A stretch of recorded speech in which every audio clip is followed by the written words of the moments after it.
Hello and good evening, everyone. It's great to see you.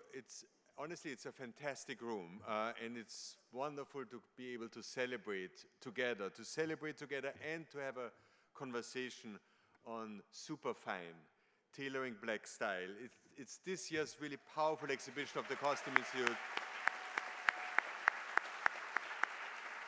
And as director and CEO of the Met, I couldn't be more pleased that you are here tonight, that we can celebrate this together, and that we will have this great conversation. So Superfine tonight, that means basically we want to offer you a dynamic and also a deeply layered exploration of how style has long been an expression of power and transformation within the Black communities. So this show does something very special. It moves, of course, across centuries and continents.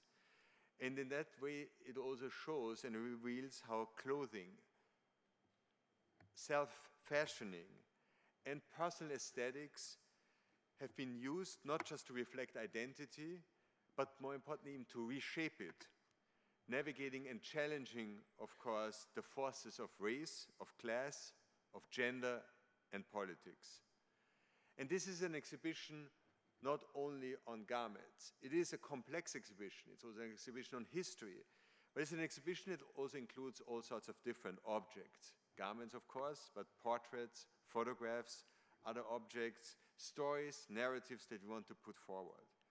So Superfine shows that style is never just surface.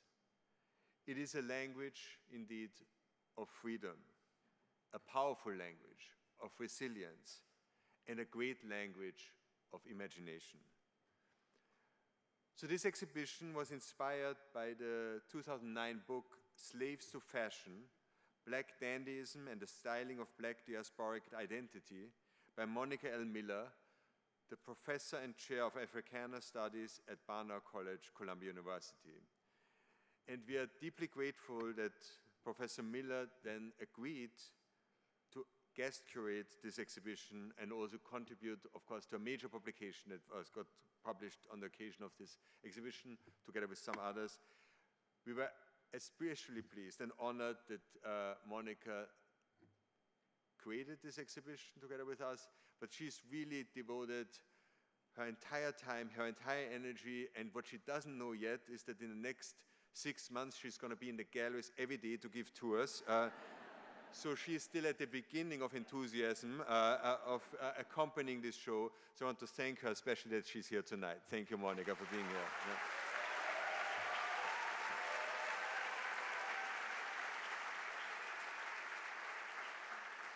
Yeah. Monica worked together with the entire team of the Met, and especially, of course, with Andrew Bolton, the curator in charge of the Costume Institute.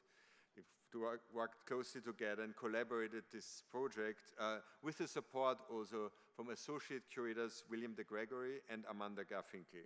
I want to thank all of them and really also extend my congratulations to this really outstanding project and to the outstanding work that went into it to bring this exhibition to life. This exhibition, as well as the accompanying catalogue, would not have been possible without the generous support of numerous organizations and individuals. So our deepest gratitude goes to Louis Vuitton for the lead sponsorship of the exhibition. We also like to thank Instagram, the Hobson Lucas Family Foundation, Africa Fashion International, which was founded by Precious Molon Motsepe and Tyler Perry. We're also grateful to our partners at Condé Nast and their great partnership on this project and many others. So tonight's program brings together a great group of thinkers, of creators, of people whose insight really will be vital in shaping and enriching this project about understanding even more about what this exhibition is all about. So Monica, of course, will lead the conversation, whose decades-long research and writing on Black dandyism is foundational to the exhibition, but really also foundational to the discourse that we will have now and continuing over the course of the exhibition. And many of you might have seen already not only reviews about the show, but really like it fuels a new discourse and discussion and really a conversation about all of these subjects. And in that sense, it's also a very timely, a very important exhibition at this very moment. I'm also pleased to see that Tremaine Emory is here, the creative director, designer, and founder of Denim Tears. It's his work that continues to challenge and reimagine narratives of Black identity through fashion. Also, Tanisha C. Ford, who is an acclaimed author and professor of history at the CUNY Graduate Center, is here, and it's really Tanisha's research that has illuminated the role of fashion in movements of racial and gender justice. And thank you to Jeremy O'Harris for being here, Tony-nominated playwright and screenwriter, whose work explores race, queerness, and culture with extraordinary brilliance. I'm very honored to have all of them here. We are honored to be able to participate in this discourse around the exhibition, and I would like now to ask Monica to come up to the podium. Thank you so much for being here.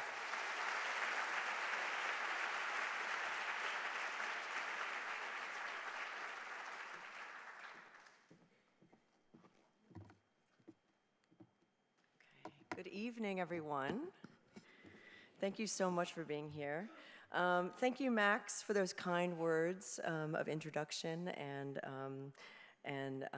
kind words about the exhibition. I'm really delighted and excited to be with you here tonight.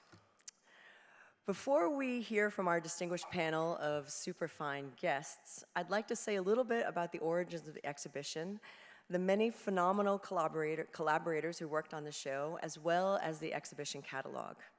All three of my guests tonight contributed incredible essays to the catalog on an aspect of dandyism that was important to the conception of the show. As some of you may know, and Max mentioned, I began to work on the subject of Black dandyism nearly 30 years ago when I wrote an essay for a course I was taking on W.E.B. Du Bois in graduate school. That essay became the subject of a dissertation. The dissertation became a book in 2009, and that book, Slaves to Fashion, A Cultural History of Black Dandyism from the 18th to the 20th Century, has been transformed and expanded into Superfine, Tailoring Black Style. The exhibition, thank you, thank you.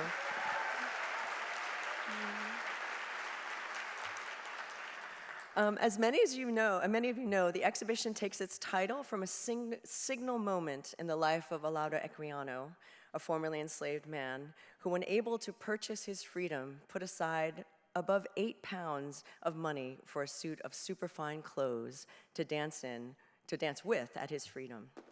Superfine is a finely woven wool, a luxury item, and a feeling of liberation.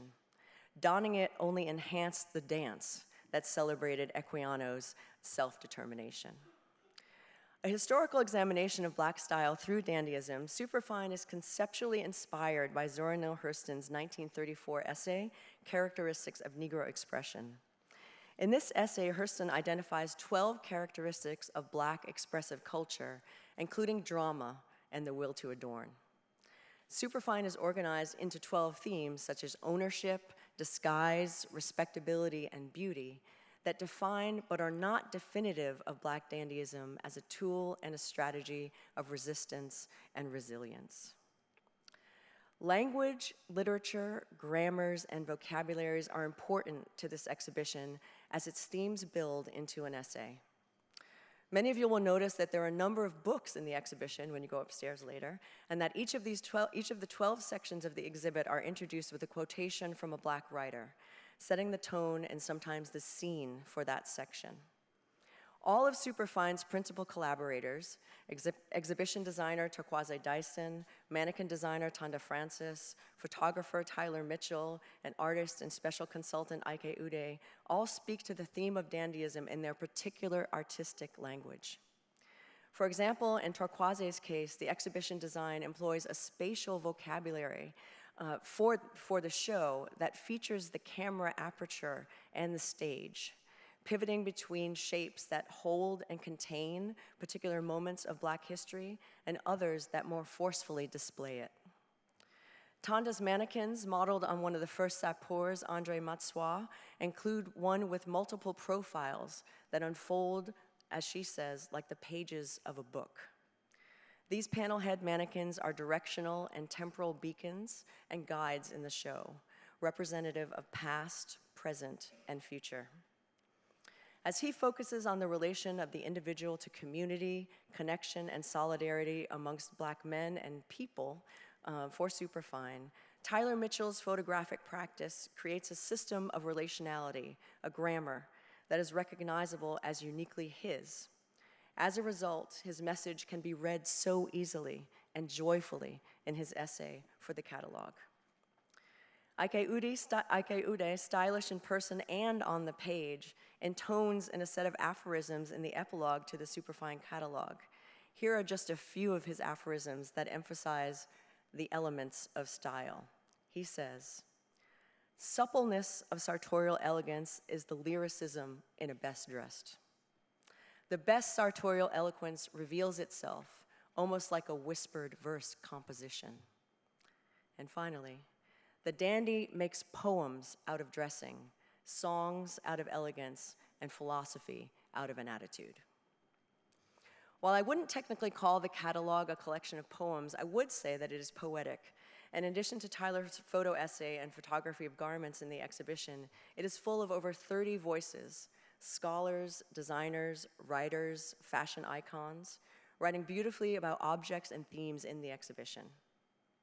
These voices become a chorus through the artistry of Elizabeth Carth Evans and Adam Turnbull of Pacific, who designed the catalog, a beautiful object in and of itself that will outlive the exhibition and serve as a record of the thoughtfulness and care that we poured into it and the catalog itself.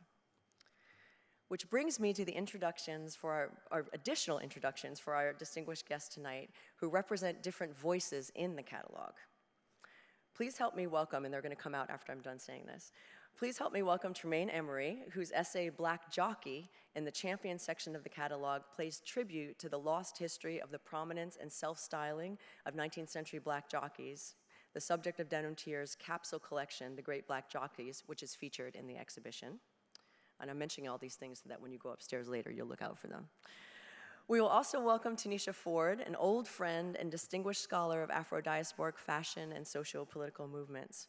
Her book, Liberated Threads, is celebrating its 10th anniversary with a guest issue. She's edited a guest issue of Aperture. Her memoir, Dressed in Dreams, is one of the best fashion memoirs, in my opinion. And her most recent book about socialite and philanthropist Molly Moon, Our Secret Society on the Money, Glamour, and Philanthropy Behind the Civil Rights Movement, won an NAACP Image Award, among many other accolades. Tanisha's essay in the catalog, Remembering the Black is Beautiful movement, is in the distinction section of the catalog and focuses on the ways in which the movement re-aestheticized Black flesh and a political style. Finally, we will welcome Jeremy O. Harris, award-winning playwright, screenwriter, and actor, and fabulous man about town, whose essay in the present section of the catalog concerns his title, Dandy's Most High. The sartorial influence of deacons and pastors in Sunday best on the young Jeremy, men who, and these are his words, were adorned somewhere between Steve Harvey and Isaac Hayes, and inspired reverence. So please help me welcome our distinguished guests to the stage.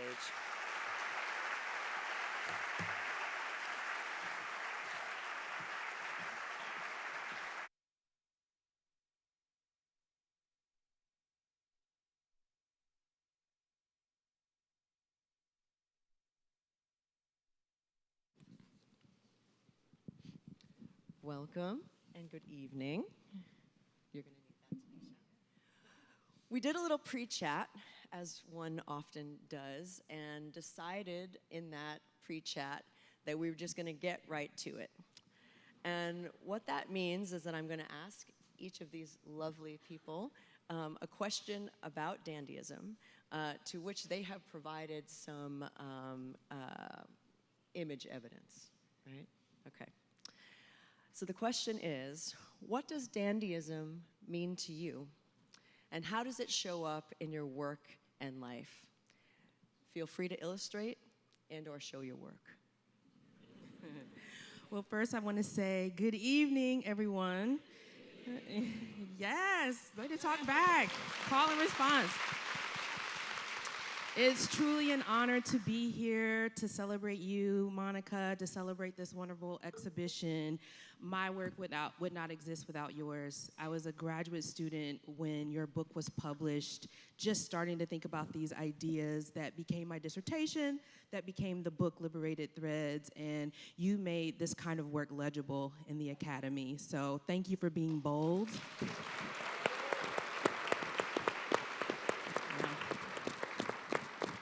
So as I meditated on this question about what dandyism means to me, I have to take it back to the beginning, the very beginning, and show you some very personal images from my family's archive. This is my parents' wedding photo.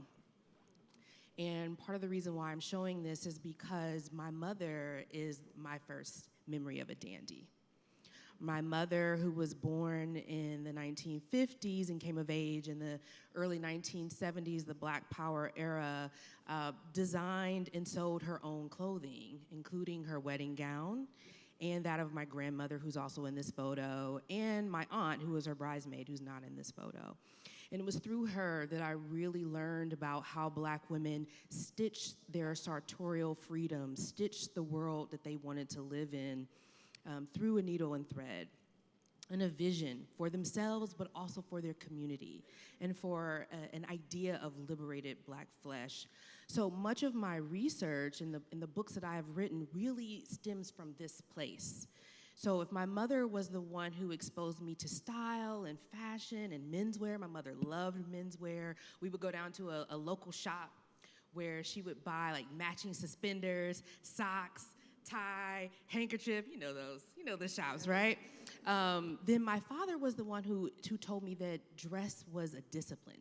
My father was a Vietnam War era veteran, and for him, it was about, when you leave the house, you're clean, your clothes are ironed, so I learned about the discipline of dress. And it really showed up in terms of how I presented myself at school, with school picture day being that day, right? That you knew you had to step clean on school pictures day, right? And for me, school photos, yearbooks, passport photos, vernacular family photography, documentary photography really become the basis of the archive that I use to tell stories about Black life and about a global pursuit of freedom. And while in many ways I write about the 60s and 70s, as we know, we are in a moment of movement and change right now where we have to fight for our freedom, for our communities. It is us. It's about us, right? So for me, images like this always keep me grounded and let me know that it is about community first. So with my work, I'm really thinking about these questions around how Black people across the diaspora organize. And really, when I think about the dandy and the dandy's role in all of this, I think about your work, and I also think about Chantrell Lewis's work on the Black Dandy Project, right? Which really brought this conversation about dandyism into the contemporary moment for me. So when I'm working on Liberated Threads, her book was published with Aperture, and I thought, wow, like this is powerful to understand that the dandy is a fleshy portal into time. And no matter if we're dealing with the 18th or 19th century or the 20th or 21st centuries, the dandy is always a rebel. So in my work, I try to honor that rebel that was passed on from my mother to me, that is a part of our tradition as Black folks around the world. Thank you. Thank you. All right. Same question to Tremaine. Thank you. Good evening. Good evening. Honored to be here tonight. So, again, like she said, I am going back to the beginning before I get into my brand, Denim Tears, and the meanings of the clothing that relates to this exhibition. So, these are, the first slide is my mom and dad. They're both from a very small town called Harlem, Georgia, which is got 1,500 people, red dirt, red clay, one red light, and seriously, and that's where fashion started for me, was hearing their stories and seeing how they dressed, you know.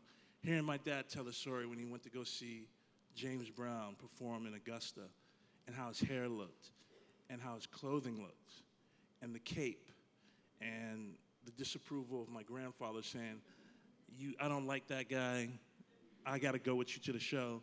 And then when he went to the show, my grandfather was like, anyone that works that hard on stage, I gotta respect. Because my grandfather didn't like how he dressed.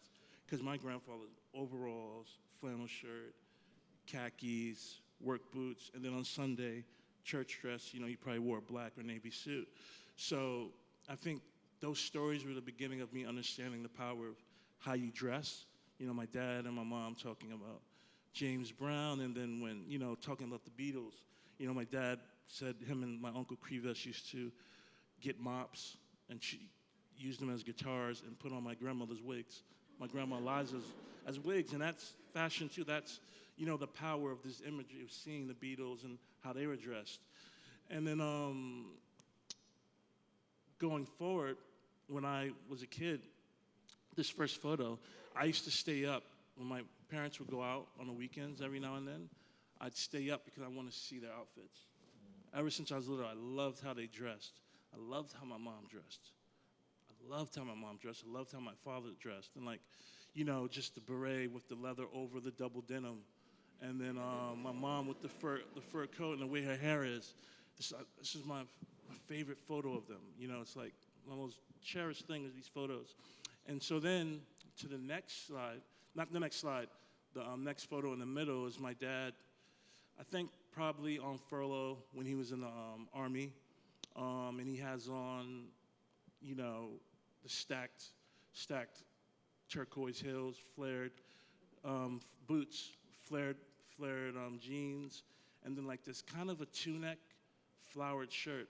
And it's my favorite outfit I've ever seen anyone wear.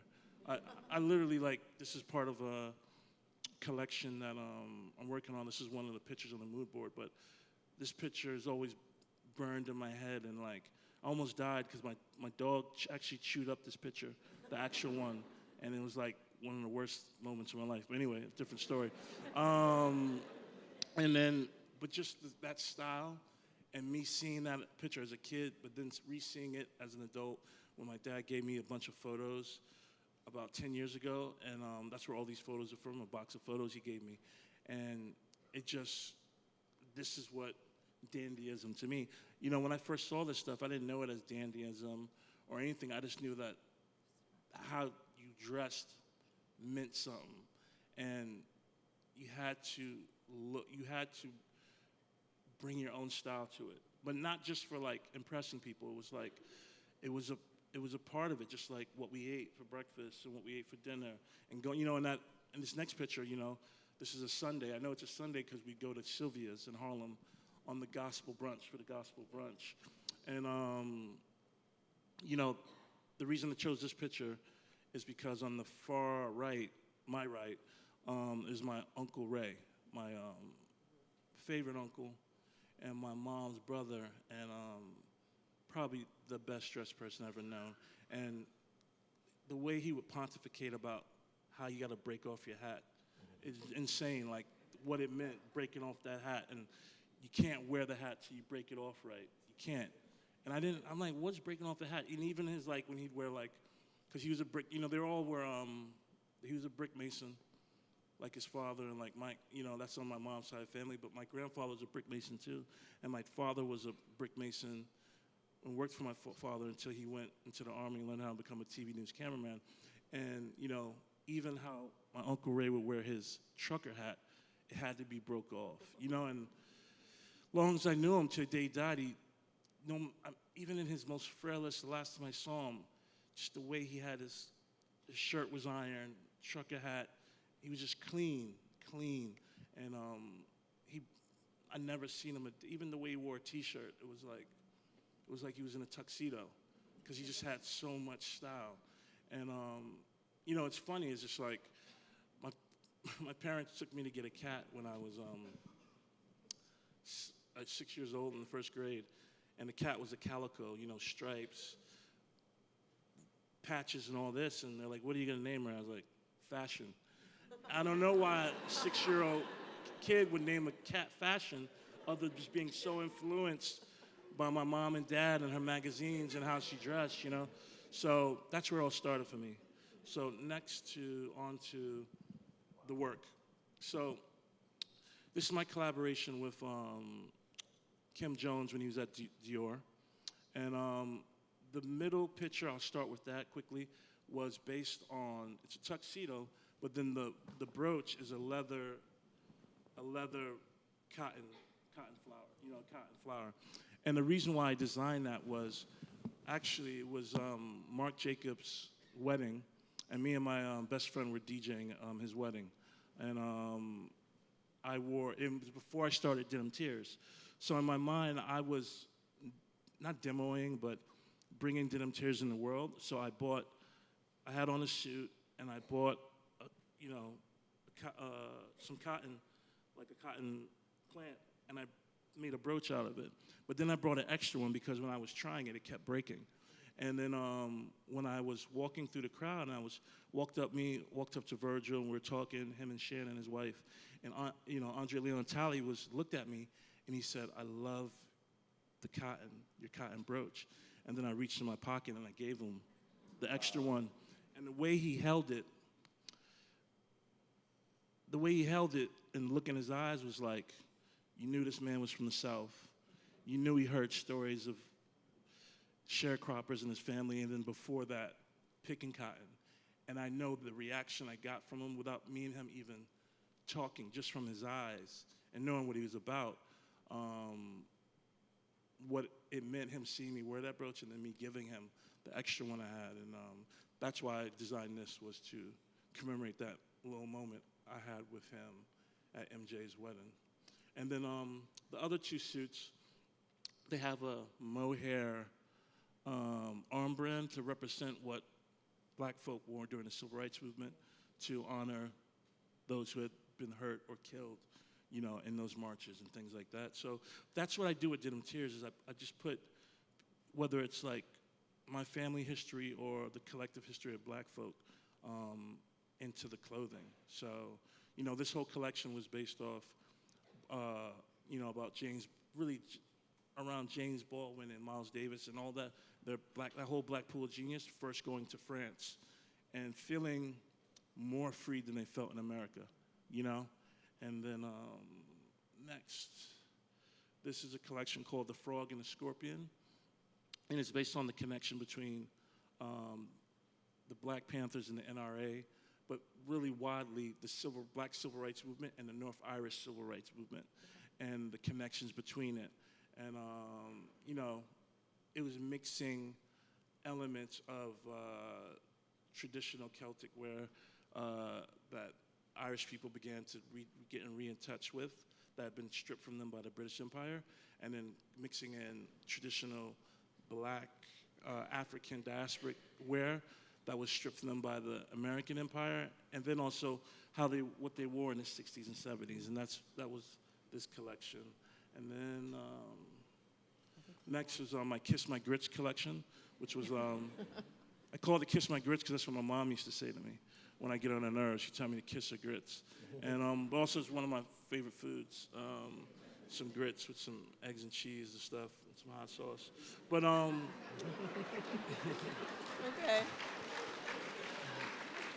some bacon.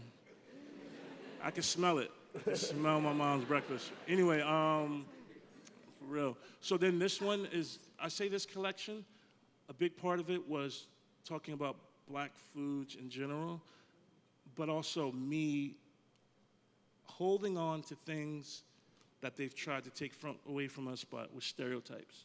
You know, like Melvin Van Peebles has a documentary called How to Eat Watermelon in Front of White People Without Being, being scared or being, or basically caring.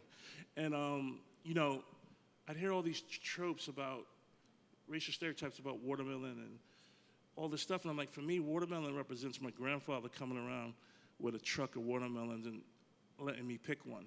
That's one of my fondest memories last memories I've had of him. Watermelon represents the picnics July 4th picnics that my dad would put on in front of my grandmother's house. And after we eat, that's kind of like was dessert. It also represents something that when we were freed from slavery, it was something that we used, that we sold, that helped us become prosperous. And then that's where the stereotype of watermelon and the put-downs came from, white folks being jealous, upset, and then that's when it was like, well, black folks, stupid, whatever, eating watermelon, and all that imagery comes from being upset with something that was making us prosperous post-slavery.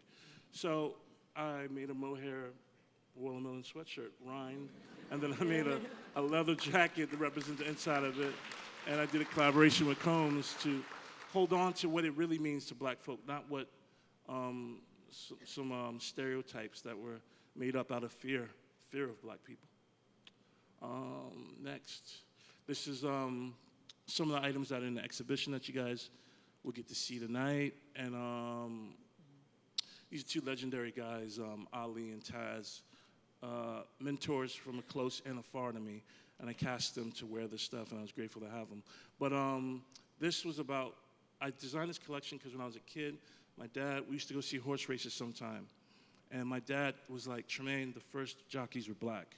Mm-hmm. And when it became profitable, they got rid of the black jockeys, And I was like, for real?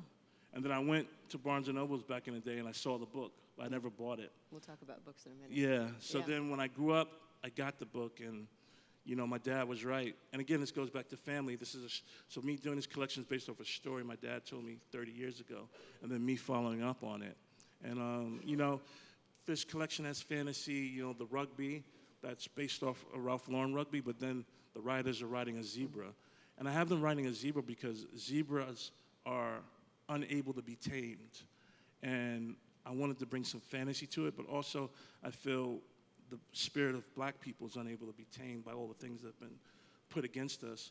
So those are the little poems or metaphors that I like to put into my clothing. And, obviously the Argyle and stuff is based off the jockeys and what they wore. And I think this is a collaboration I did with Alvin Ailey, and which was also another honor to collaborate with him. And the purpose of this collection, besides making beautiful clothing, was to, I feel in the black community and in the Western world, we exalt, the only athletes we exalt are like basketball players and baseball players and maybe tennis, but I'm like, well, we need to look at dancers in general, but specifically the Alvin Ailey dance troupe, as, they're the foremost in the world, and the most, to be a dancer, to do the skill and the physical prowess you have to have with the art is just one of the most incredible things in the world, and I wanted to shine a light on that through making a collection. So that's that one, and then, yeah, that's it. So that's for me, all these. Thank you, Tremaine. Thank you. All right, Jeremy.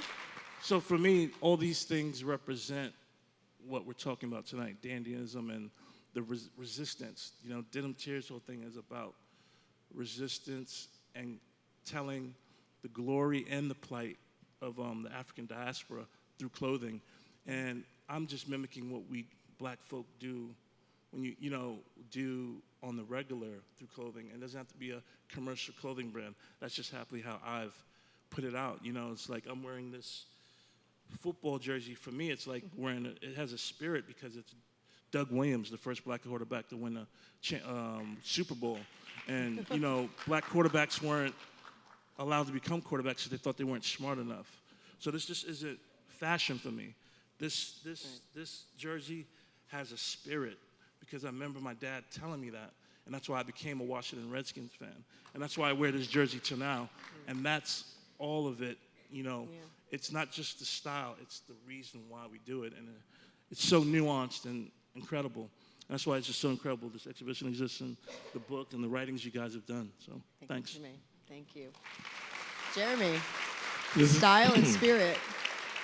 This is so exciting. I mean, I just have to say, like, I'm so jealous sitting up here because, like, I I did the prompt very differently. Good. That's no, great. but mainly because my grandmother didn't allow us to like archive any of our family photos. Like they're all. I pulled out my phone to try to remember the name of this photographer who I'm obsessed with because like it was the first time I saw someone like present photographs in a show in a way that was reminiscent of my grandmother, because my grandmother just sort of like tacked a bunch of photographs on her wall, like sort of like this amazing collage of every memory forever. And then I'd be like, "Oh, Granny, can I take this picture?" She's like, "Get up, get away from there." So I just don't have these great photos of my grandmother's wedding or like my mom's wedding. They're all on her wall. And when she died a couple years ago, it felt like wrong to do it then either, because then it felt like I was disrupting this thing that she had like demanded be there. So thank you guys for sharing so many of your like early memories, because like I'm in awe. But some of the silhouettes in your who is the woman in purple in that first photograph of your grandmother? That's stunning. That silhouette is like so fab, and like the photograph of your dad in the middle was amazing.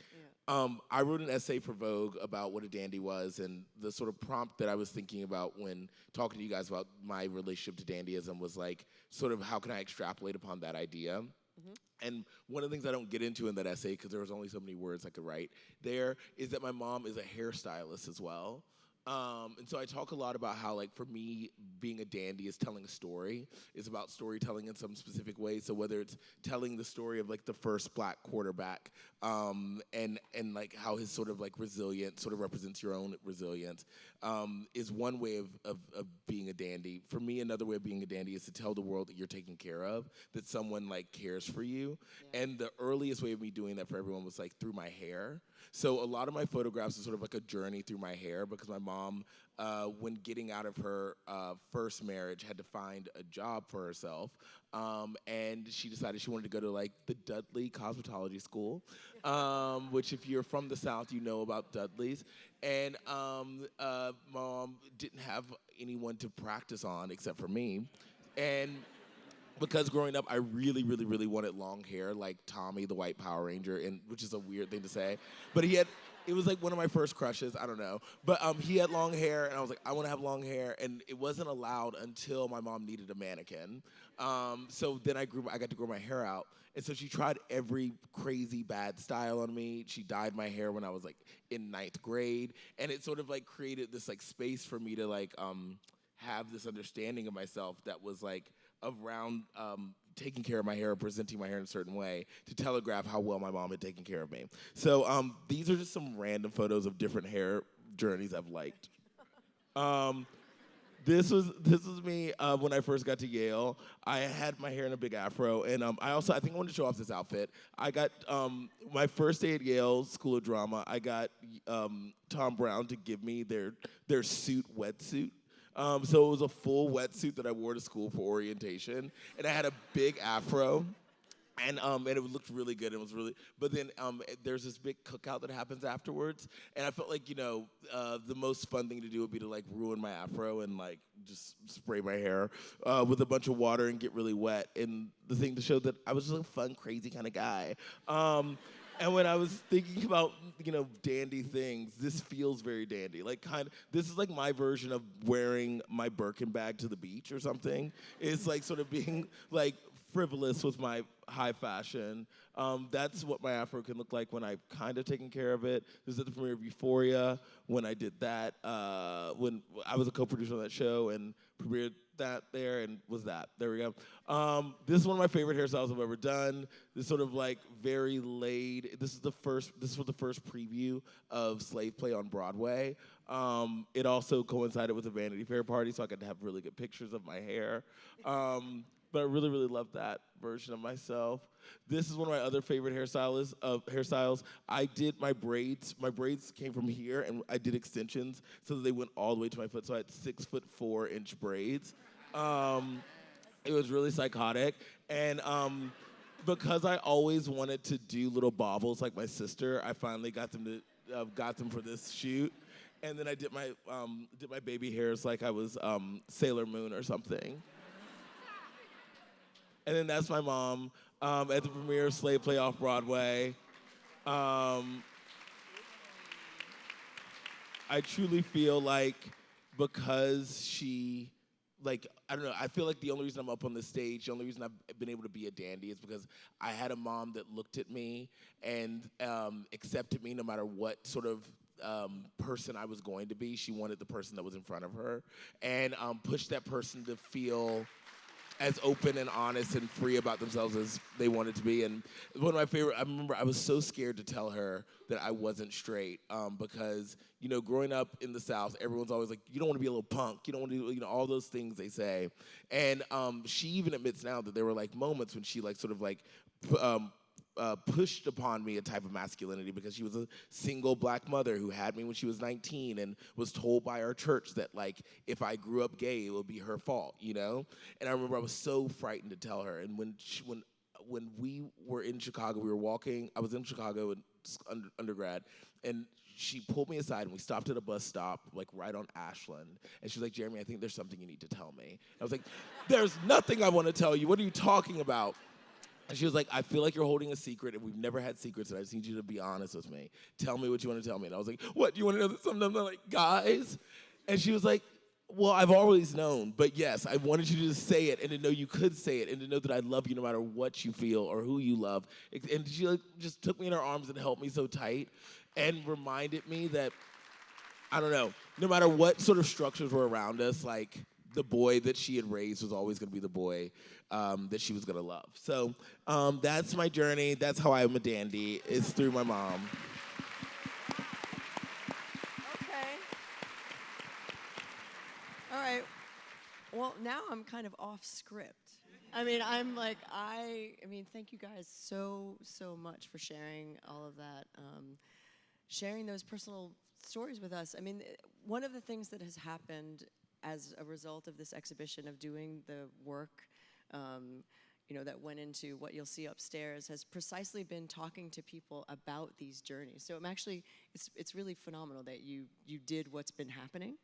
And, you know, I have been privileged to have so many conversations with people about their relationship, right, to clothing, to dress, to adornment, to style, that becomes very personal very quickly, right? Or that we made personal very quickly, right? So, for example, in terms of thinking about how we would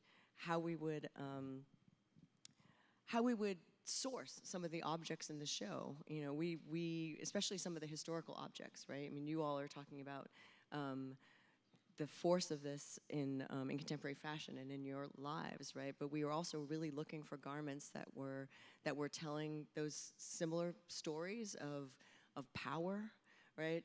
Stories of power, stories of resilience, stories of care, or of thoughtfulness, right? That would take us back to the 18th century, right? And to try to think with and around something like enslavement or colonialism or imperialism, looking for garments that that could also tell some of those stories.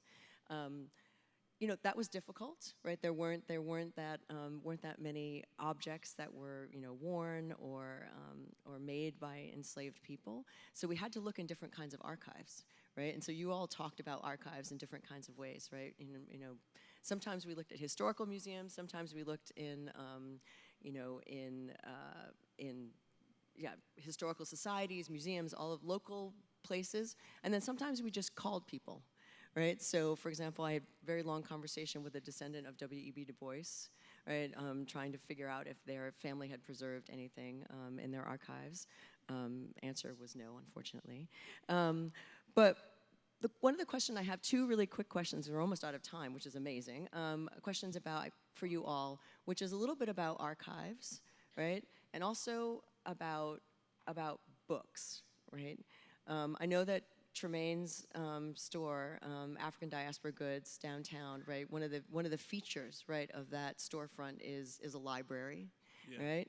1,500 books on African American history, African diasporic African art, and African art, right? So I'm interested in thinking about how that informs your practice.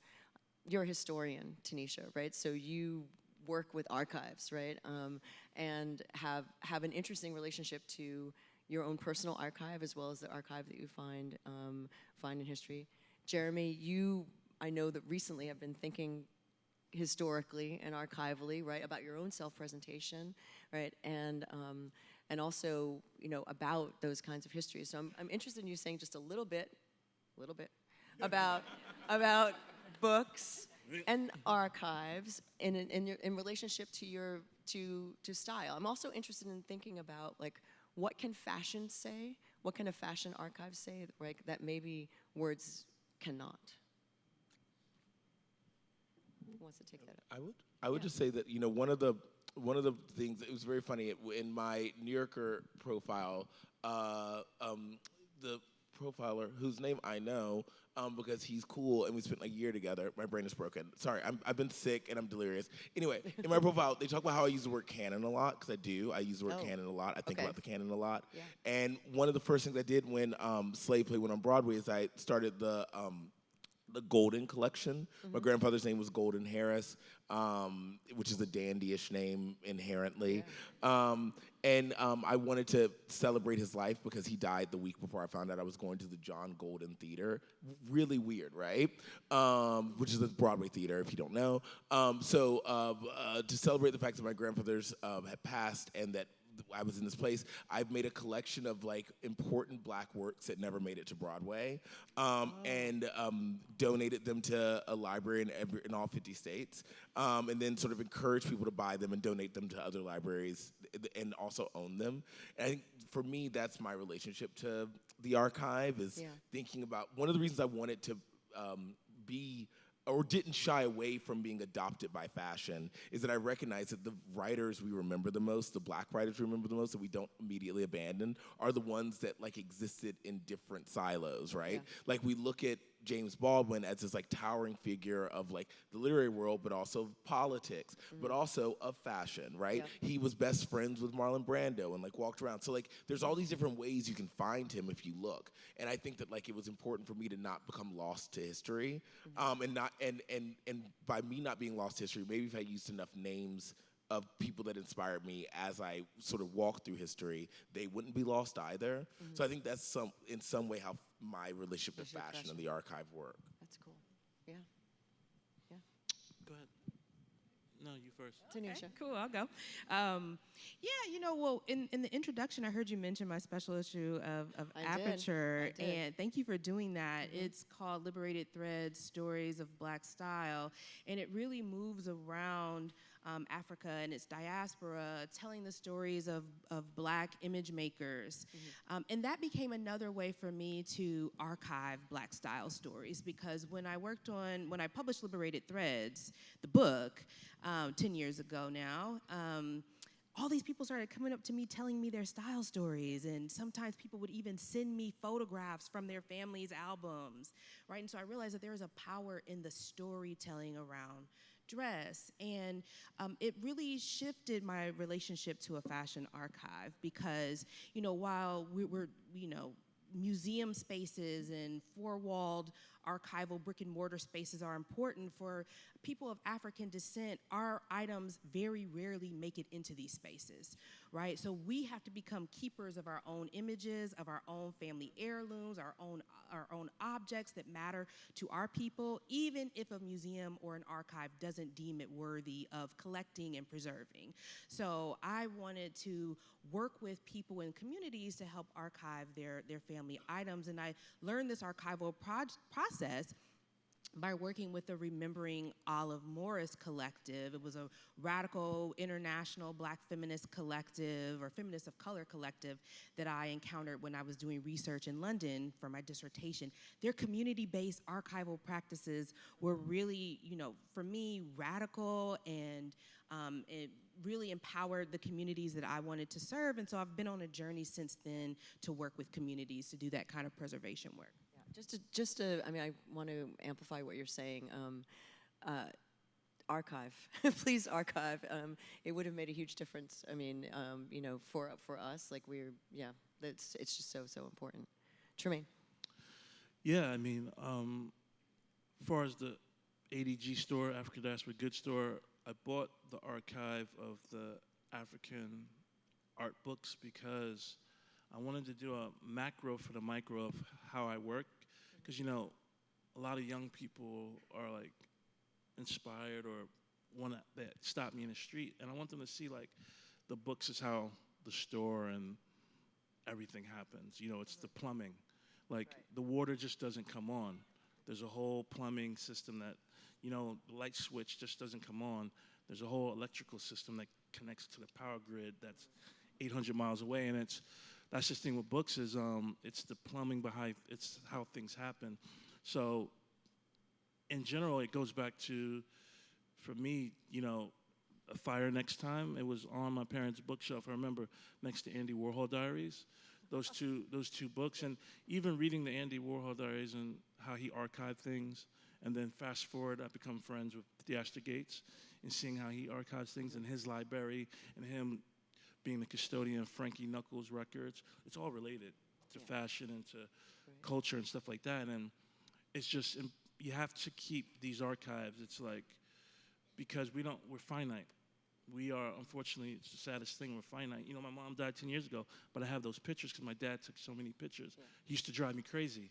He's taking pictures all the time, but now it's the most cherished thing I have, and it's information. And also, it's more than information, it's the spirit. And that's what's in all those books, information and the spirit of us. Yeah. Okay. One final question. One word answer. One final question. Since we're talking about archives and books, right?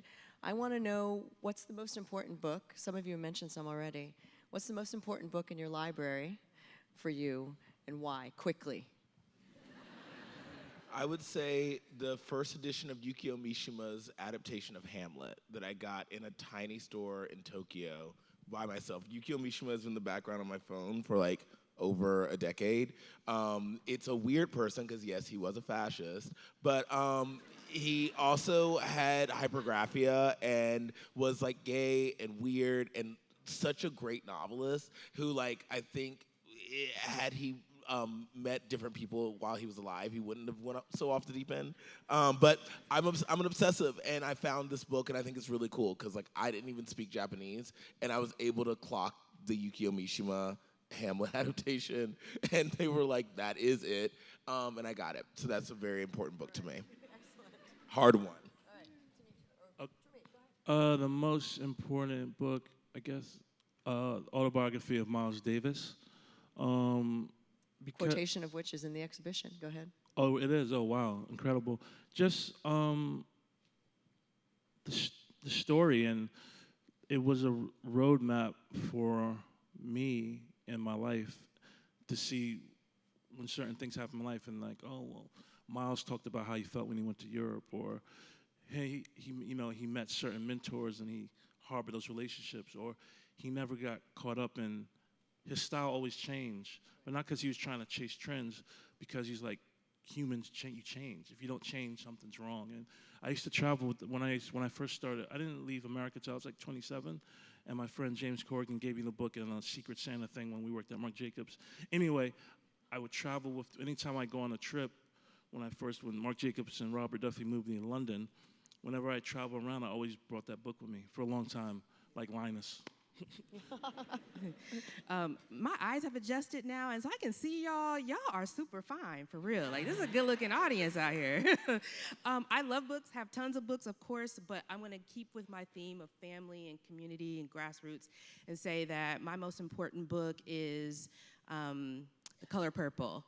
And because of the book itself, but because of the reading practice I had around that book. At that time, myself and two of my girl cousins, we were around the same age, adolescents. We found it on my mother's bookshelf, and we started passing it around and reading it together but separately, earmarking the pages where we had left off, and somehow we would just pick it up and just read it in chorus with one another without ever really like having study groups about it, but just reading it together. Thank you all so much for this Thank you. beautiful conversation. Thank you. Thank you. And it is my pleasure to invite you all to reception in the Great Hall, and also upstairs into the Cantor Gallery to see Superfine tonight. Thank you all for being here so much. Thank you. Good night.